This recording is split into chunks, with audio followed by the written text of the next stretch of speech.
Cricket ହେଉଛି ଦୁନିଆର ସବୁଠାରୁ ଲୋକପ୍ରିୟ ଖେଳ। ଯଦି ଆମେ ଏହି ଖେଳର ପ୍ରଶଂସକ ବିଷୟରେ କହିବା, କେବଳ ଭାରତ କୋଟି କୋଟି ପ୍ରଶଂସକ ଅଛନ୍ତି। ଅର୍ଥାତ୍ କ୍ରିକେଟର ପାଗଳ ଦେଶ ଭାରତ ବୋଲି ପରିଚିତ। ଭାରତରେ ଏମିତି କିଛି କ୍ରିକେଟର ଅଛନ୍ତି ଯେଉଁମାନେ କି ପ୍ରଶଂସକ ନିକଟର ହିରୋ ପାଲଟି ଯାଇଛନ୍ତି। ବିଚକ୍ଷଣ ଦକ୍ଷତା ବଳରେ ଅନେକ କ୍ରିକେଟର ସ୍ୱତନ୍ତ୍ର ପରିଚୟ ତିଆରି କରିପାରିଛନ୍ତି। ଯଦିଓ ଦିନେ କ୍ରିକେଟରକୁ ପଡ଼ିଆରୁ ଅବସର ନେବାକୁ ପଡ଼ିଥାଏ, ତଥାପି କ୍ରେଜ୍ କମି ନଥାଏ। क्रिकेट दुनिया रे अनेक प्रसिद्ध क्रिकेटर एवं भारतीय वेटरान क्रिकेटर अछंती जेउमाने पडियारू विदाय नेबाकू प्रस्तुत हेउछंती। चलित आईपीएल पर अनेक क्रिकेटर अवसर नेबे।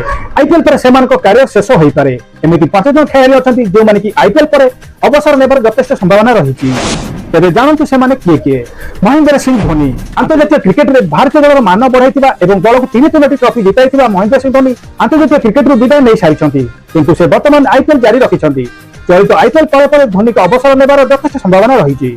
Amit Mishra Lucknow super giants veteran spinner Amit Mishra base भल फर्म रे नजर आछंती। पूर्व भारतीय दल